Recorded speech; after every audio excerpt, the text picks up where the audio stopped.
Clarification very simple, ठीक है। Clarification on taxability of shares held in subsidiary company. अब से पहले तो क्या सिक्योरिटीज गुड्स और सर्विसेज की भी डेफिनेशन में आती है? दोनों बोलता है goods as well as services excludes money and security. तो ये सप्लाई तो भी है क्या? Activity of this thing not be treated as supply.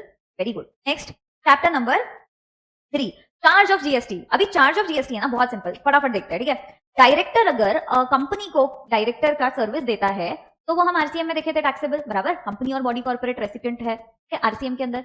But director अगर पर्सनल कैपेसिटी में कोई सर्विस देता है, suppose renting of immovable property, क्या ये आरसीएम में कवर होएगा? आंसर इज नो, ठीक है। नेक्स्ट क्लैरिफिकेशन अमेंडमेंट तो हम देख चुके हैं। मिनिस्ट्री ऑफ रेलवेज ऐड हो गया है, मतलब other than ministry of railways इधर पे भी ऐड हो गया है, बराबर। सेम अमेंडमेंट एग्जामिशन में भी हुआ है। नेक्स्ट ईसीओ 9(5) में हमने 5 लोग देखे थे जो आएंगे, बराबर। सबसे पहला तो transportation services by motor cab, maxi cab, radio taxi, motorcycle वगैरह वगैरह, एक्सेप्ट फॉर, बराबर, ठीक है, किडनैपिंग मैन आपका।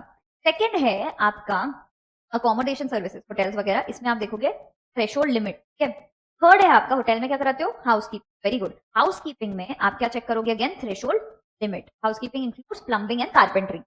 फोर्थ आएगा आपका रेस्टोरेंट सर्विसेज। रेस्टोरेंट में देखेंगे other than those located at specified premises. Specified premises मतलब पर डे का रूम रेंट 7,500 से कम है, ठीक है, अप टू 7,500 से ज्यादा है। अगर ये है तो वो पे करेंगे, बट इसके अलावा मतलब ये लोग जो है उसको हम इसमें डाल रहे हैं, मतलब तो will pay the tax. Very nice. Next है 5, हम क्या बोल रहे हैं? ओमनीबस। तब हमने इधर से हटा के क्या ओमनीबस को नीचे लाया? Answer is yes. तो ओमनीबस अदर देन कंपनी, क्या ये अमेंडमेंट है? आंसर इज क्या? ये हो गया चैप्टर 3 का अमेंडमेंट का है। अभी चैप्टर 4 प्लेस ऑफ सप्लाई का अमेंडमेंट, ठीक है। प्लेस ऑफ सप्लाई में एक नया सेक्शन ऐड हुआ था, सेक्शन 10, इसके अंदर सबसेक्शन 1 क्लॉज ए।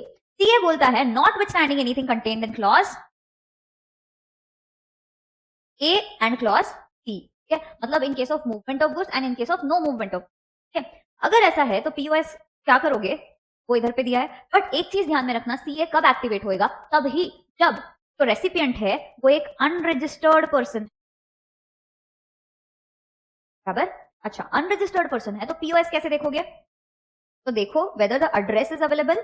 अगर एड्रेस अवेलेबल है तो location of recipient, address available नहीं है तो लोकेशन ऑफ सप्लायर। समझ आया? अब एड्रेस मतलब कितना एड्रेस? तो उन्होंने बोला सिर्फ स्टेट नेम भी रहा तो भी सफिशिएंट है, ठीक है।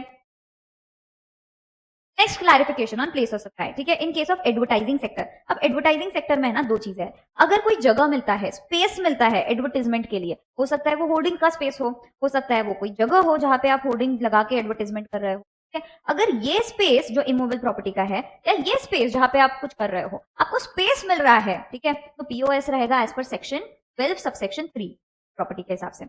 बट अगर आप किसी को एडवर्टाइजमेंट का कॉन्ट्रैक्ट दे रहे हो जिसमें सप्लायर ही सब देखेगा, कहाँ पे करना है, कैसे करना है, कितना एडवर्टाइजमेंट, कौन से एरिया पे करना है, पूरा रिस्पॉन्सिबिलिटी सप्लायर का है, तो इधर स्पेस से ज्यादा प्रिडोमिनेंट है वो एडवर्टाइजमेंट, तो हम मानेंगे एडवर्टाइजमेंट सर्विसेज।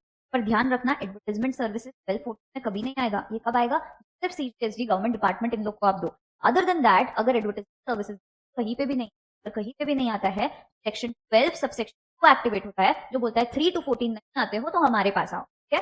ये जो जनरल प्रोविजन है वो लगेगा। जनरल प्रोविजन क्या है?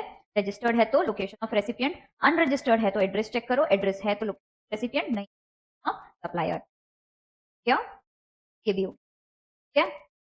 तब तक समझ में आया?